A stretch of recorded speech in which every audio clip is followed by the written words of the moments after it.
Dubbed the world's first robotic chicken, Molly includes an impressive set of features that will free you up to entertain your guests or spend more time relaxing. It takes care of the cooking, employing tricks and methods only seen before in top-notch master chefs. The Molly robot was officially unveiled at the world-renowned robotics show, Hannover Messe, and was met with wild acclaim and support from some industry heavyweights. That isn't the only prestigious award the Molly has won, as it also scooped up the best of the best at the 2015 Consumer Electronics Show. The robot's hands are its most impressive feature, with multiple joints, tactile sensors, and intricate control systems. The Molly can download and reproduce any recipe that you point it towards, including some dishes that even the best chefs have trouble taking on. The Molly's recipe library is styled like iTunes. It is even supposed to feature 3D recipe recording, allowing users to actually present their own recipes, which is quite an exciting prospect. Even though this technology is relatively new, it's still quite powerful, and it seems like the team behind the Molly has really thought of everything, and their product stands poised to change the way we all approach home-cooked meals, adding the flair of a professional chef to every dish you prepare. Number 5. Turtle. Hey, welcome back to the channel. And guys, that was just some of the advancements of what we get in robotics these days. But anyway, as you can tell by the title of the video, guys, we finally got it. We got the interview between Joe Rogan and Andrew Yang, presidential candidate, Mr. Yang. So a lot of us have been counting down to this interview. And I actually had oddly forgot it was yesterday, but I caught it yesterday evening. I caught it about 2 hours after it had been broadcast. And I was just blown away with the interview. So let's unpack it a little bit. For those of you who don't know who Andrew Yang is, excuse me, who's tuned into the channel, Andrew Yang is a presidential candidate running on the platform of universal basic income, or maybe a better rebranded term, the freedom dividend. And he's starting to pick up quite a bit of steam as people are starting to listen to what he's saying. And I got to tell you, after he speaks to you, if you listen long enough, I think he really starts to get through to people. Now, for me, I think it was a little bit easier because a little bit of my background, I'm kind of a futurist. So I already kind of was aware of the advancements of technology, AI, and robotics. It's kind of interesting because when I tell people I'm around, when I tell certain friends, it's so odd that some people still aren't in tune with or aware of the advancements of robotics. Like, I speak to people some days, they just can't believe that robots can do some of the things that they hear about them doing today. And they're just totally out of sync with that. And that's a real problem because I'm just shocked that they don't know this stuff. So they're obviously not aware. People are involved with their families, their lives, and jobs.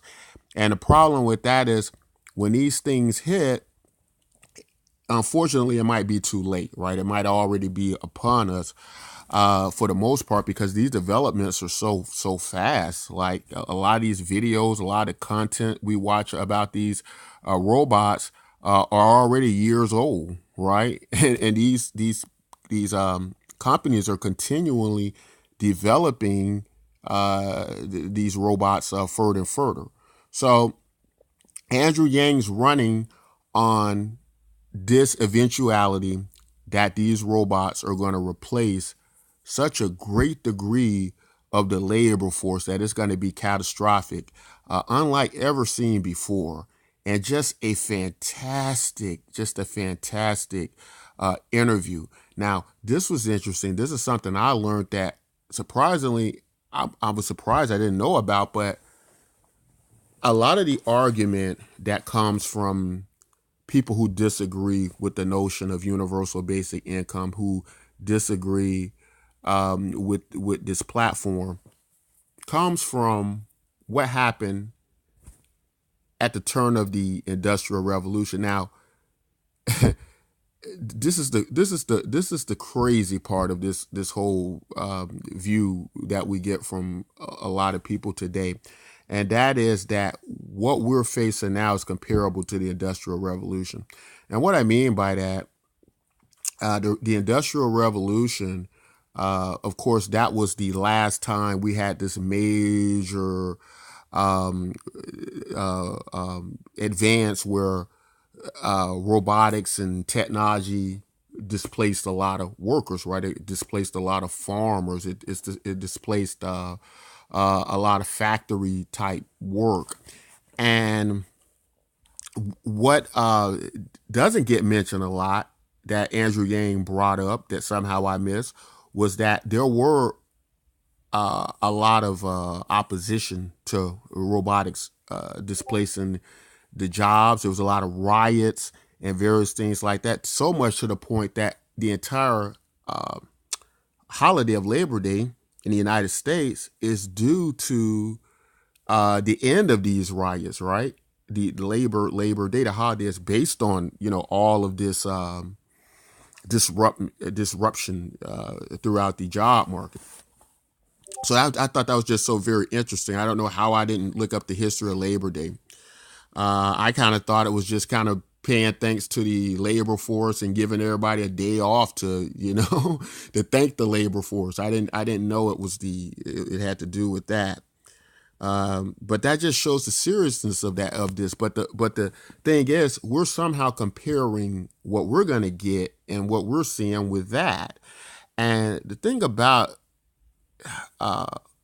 events that happen through the course of history, and when we try to take that data and we try to move it into the future tense, right? That doesn't make a whole great deal of sense, because we can't comparably say what the future is going to bring with the advent of a robotics and technological revolution, because there are going to be different variables that are going to be involved in the future tense of this job displacement that we probably weren't there during the Industrial Revolution. So I think that's a kind of a weird and baseless argument to make. So Andrew Yang also talks about, unfortunately, how it's tearing the country apart at the seams, right? That the suicide rates are up, the child production. Am I saying that right? Reproduction is down, right? Birth rates are down because of the economic, problems, and so he just brought up a lot of great points, guys. You really have to tune into this interview. They got into exactly how this is going to be paid for, because that's the major concern that comes up a great deal. Like, how is this going to be afforded, right? And so Andrew Yang does a very good job of figuring out the numbers behind this. He spoke about how Alaska is able to do it because they use oil to do it, and he speaks about how we'll use the new oil to do it, and that's information and data and technology, like what you're going to get in the surplus and the wealth generated by these robots, and of course, a lot of different ideas have come up with directly taxing these robots.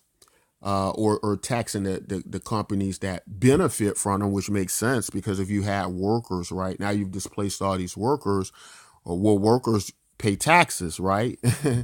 they pay income taxes and things like that, and federal taxes, right? And so now you don't got that, but you got all this wealth. And then he talks about how these companies then, they're able to basically avoid paying taxes. That's one thing that doesn't get mentioned in the conversation of what is fair with how money gets distributed, right? It's the idea of that it's not fair to go take money from someone who supposedly created all the wealth and earned it, but then it's also not fair if they find ways to wiggle out of paying taxes, right? And so when it comes to this whole concept of fairness, I think we have to unpack it and we have to level it all the way across the field. We can't just go from one concept and go, well, this doesn't work and this works. No, you have to sometimes repair the entire system, right? If people consider theft to take value away, or somehow that these big companies created this wealth, now you're taking that incentive for them to create more, right? But they're stealing from the taxpayers, right, by avoiding paying taxes. Then how do you deal with that level of unfairness coming over from them? So it's a lot of different ways that we can look at this thing. But guys, again, just a fantastic interview, and they go into great detail. I'm going to leave a link in the description. But I learned a lot during the interview, and what I liked about it is the way Joe Rogan presents these interviews. He presents them in a way where they're easy for anybody to understand them. You don't have to have a degree in economics. You don't have to be politically savvy or anything like that. You can understand these things, and he's done a great job of presenting that platform. And even Joe Rogan, who came in very skeptical in the beginning, I could tell about the concern of people just sitting around doing nothing, which in itself is a myth as well. That people are going to just sit around and do nothing. That's probably not going to happen. Another thing that came up that I wanted to talk about that is kind of weird to me, that actually comes up a lot, is that, and I've actually I had conversations on the thread about this in the comment section, and that is that some people go, well, $1,000 isn't going to be enough for people to live off either. But you're missing the entire point. The $1,000 was never supposed to be totally enough for the people to live off, right? The $1,000 is supposed to be about meeting your basic needs so you can stay alive and survive, right? It's not necessarily about you being able to supply and support everything you do in life, every bill you require. If you have children and children cost money, it's not meant to supply you if you're going to go out and have a whole family of people and you got that $1,000 coming in. No, it's supposed to take the edge off, right? If you're working that minimum wage job or something like that, and it's not enough to pay the bills, then that extra $1,000 can help get you over the hump.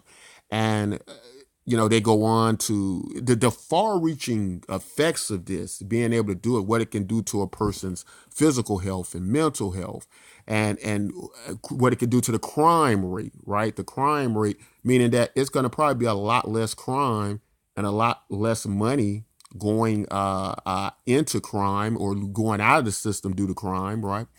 And now this was one of the most amazing statistics to me, and kind of scary, and kind of did this catch-22 thing in my brain that I had trouble figuring out.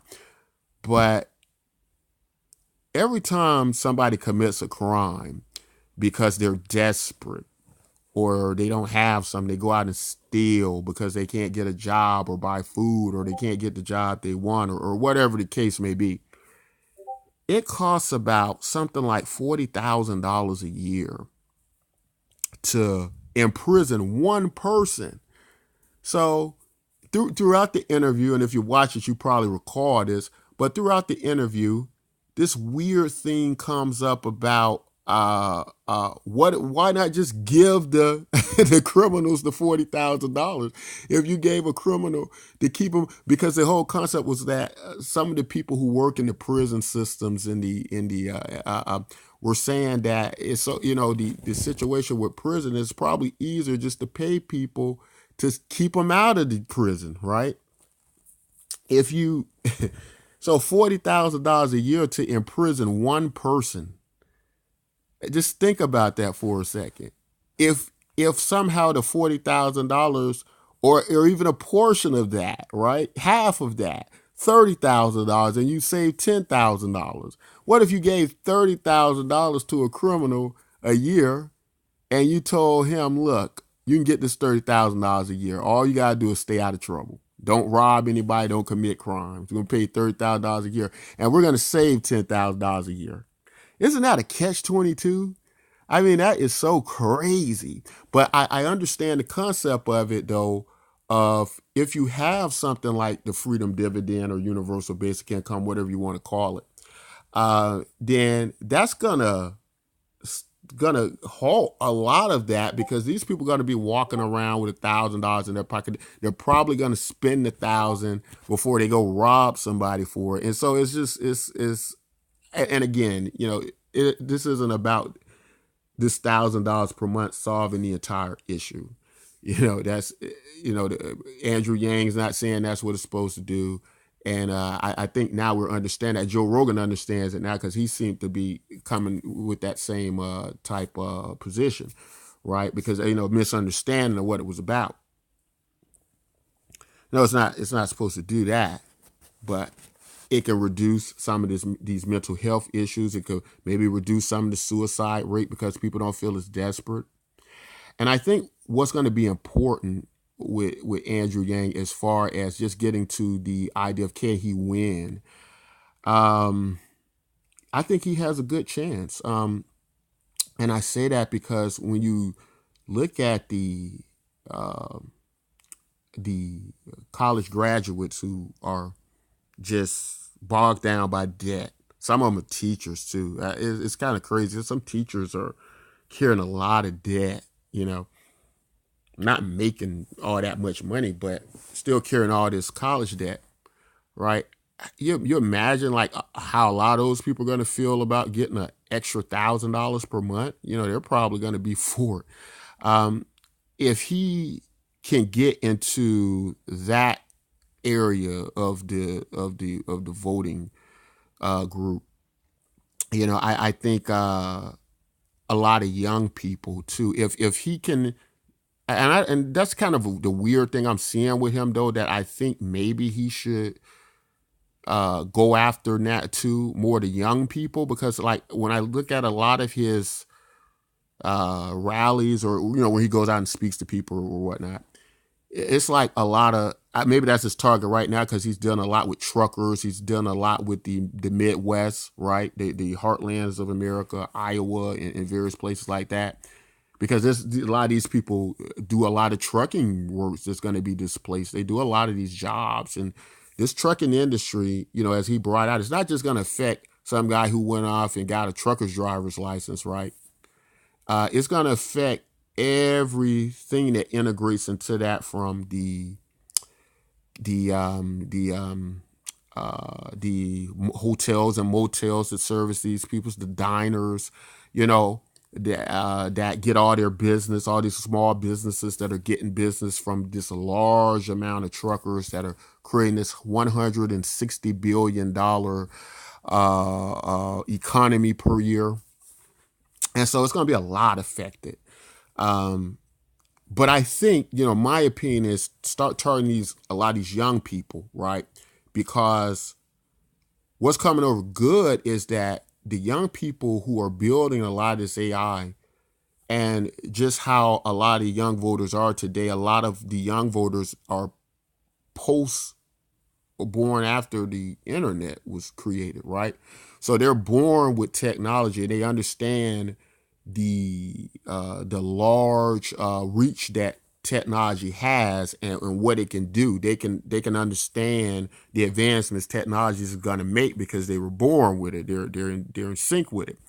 So they can see themselves talking to their robot and being a friend with their robot, right? And robot dogs and all that. So it's talking to them. I think he'll probably pretty much get their votes because, the good thing about a lot of these people who work in AI, they are very sympathetic to the people who they're replacing, right? They're not just going, I'm going to create this stuff and put all these people out of work and not care what happens to them. No, they're probably going to be at the same time trying to create systems and technology to help and assist in some form or another. And so I think he needs to be reaching out to them because he's going to need to reach the young people, right? The young voters can push you over a great deal. He's going to have to do that. And the good news is I think he is going to reach them, but he does need to focus and target on them. So it's just so much to talk about. Joe Rogan's podcast, they can last 2 to 3 hours, a long time. So I'm not going to be able to cover that much information. I'm not going to try to. I'm going to link you guys and just tell you that it was a great, great show. But in closing, I'm just going to say this, and that is, Andrew Yang has a good chance of winning this thing, and that, over the years, my views have been quite conservative. I grew up with, don't live beyond your means, buy things you can't afford, all of those things, all these very responsible, sound economic views. I've listened, I've studied Milton Friedman. I'm a big supporter of Thomas Sowell. And so I understand all arguments of this to a great degree. Not to toot my own horn, but maybe a great degree more so than many of you. So I get it. But even Milton Friedman, the king of conservative economics, right? He voiced that universal basic income. He supported it. Elon Musk, he supports it. Mark Zuckerberg supports it. A lot of these people support it. And whether you think it's some diabolical plan to trick people or take over the world, what is clear is at the start of this video, what do you think these machines are going to be able to do in 10 years and 20 years, right? Do you think that they're just going to stop right at this point? And those are just the mechanical parts, right? We're not even talking about how they have AI programs coming out that are going to replace lawyers, that are going to replace psychologists.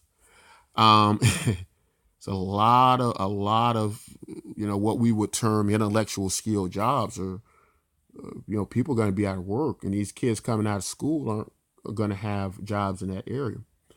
But in saying all of that, I'm starting to see, and this is what I like about Andrew Yang. I'm starting to see conservatives, Trump supporters, start to support Andrew Yang, and he definitely, at this point, rather has my support.